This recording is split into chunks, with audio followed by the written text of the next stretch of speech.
Now, wild winch world, the poet here is continuing the metaphor implied by new skinned. Winch is again Old English, used to indicate a hoisting machine in which a drum or a barrel is turned by a crank, a rotating movement. Whirl also indicates rotation. New स्कीन्ड के रूपक को ही कवि जारी रखे हुए है। Winch प्राचीन भाषा का शब्द है। यह एक ऐसे ड्रम का संकेत करता है जो मशीन से घूमता है। वर्ल शब्द भी चक्कर में घूमने का संकेत करता है। वाइल्ड यानी free, spontaneous, the rising notes of the birds rapturous song, पक्षी के मस्ती भरे गाने की स्फूर्तिपूर्ण उठती हुई आवाज़। अब सातवीं आठवीं लाइन अगर हम देखें तो वहाँ आ रहा है and pour and pelt music. The Skylark pours his music, that is, produces his melody without any effort. And the Skylark also pelts his music in the sense of making a great effort to produce it without a pause as long as he is in the air.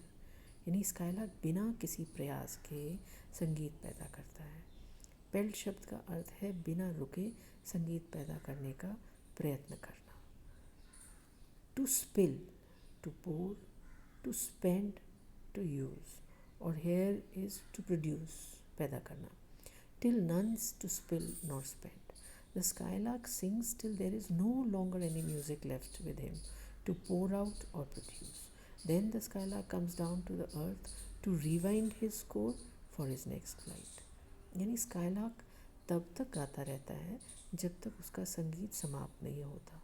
फिर संगीत को पुनः पैदा करने के लिए नीचे आता है और फिर ऊपर उठने की तैयारी करता है। यानी ये एक एवर नेवर एंडिंग प्रोसेस है, एवर कंटिन्यूस प्रोसेस है, जिसमें स्काईलार्क बार बार संगीत अपना दोहराता चला जाता है। पेल्ट एक अनयूजुअल यूज़ है।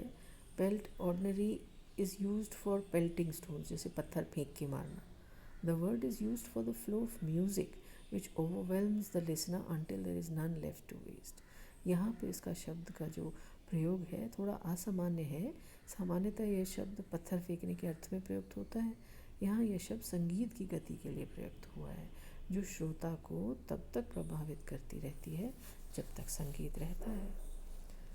Now this shallow and frail town हम जानते हैं ये टाउन ऑफ राइल है, where this poem was written, is thus described. Shallow and frail कहा, there are terms of disparagement for the town or urban life in general, as contrasted with the life of nature represented by the sea and the skylark.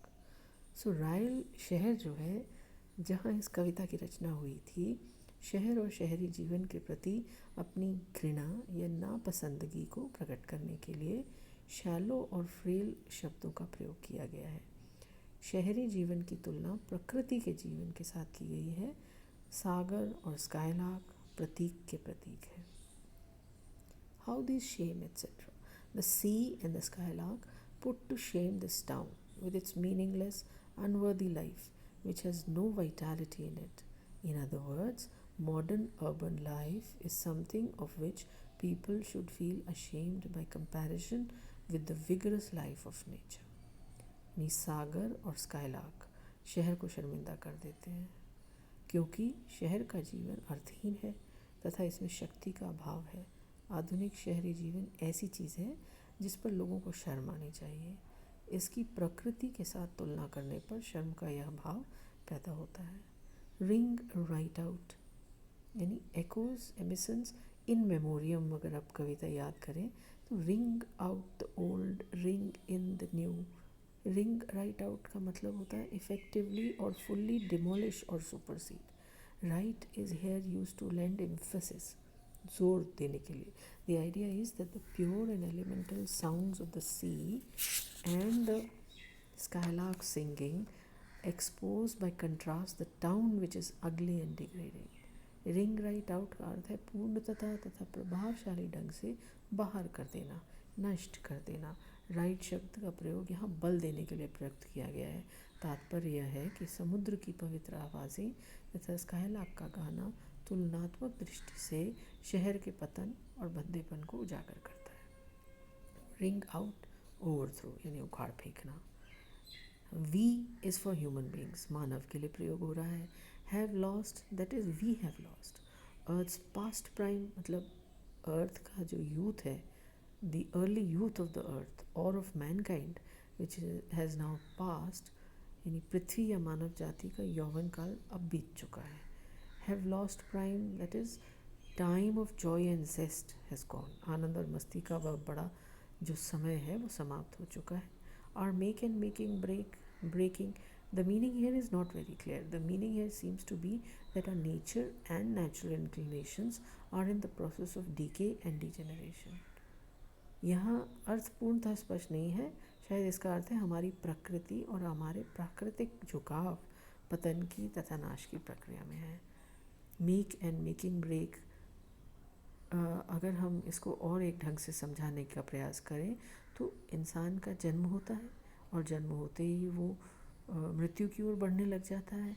तो इसलिए बनते ही हम टूटने का, यानी पैदा होते ही तय हो जाता है कि हमें नष्ट होना है. हो सकता है ये तय भी हो जाता होगा कि कब और कैसे, लेकिन ये ज़रूर निश्चित है कि जो जन्म लेता है उसकी मृत्यु होनी ही होनी है एक दिन. So to man's last dust, to man's eventual death when he will return to the dust of which he is made, यानी मनुष्य का पूर्ण नाश मिट्टी में मिल जाना ही है. Drain fast, losing our constructive energy rapidly, हम जो अपनी उत्पाद शक्ति है वो बहुत तीव्र गति से खो रहे हैं.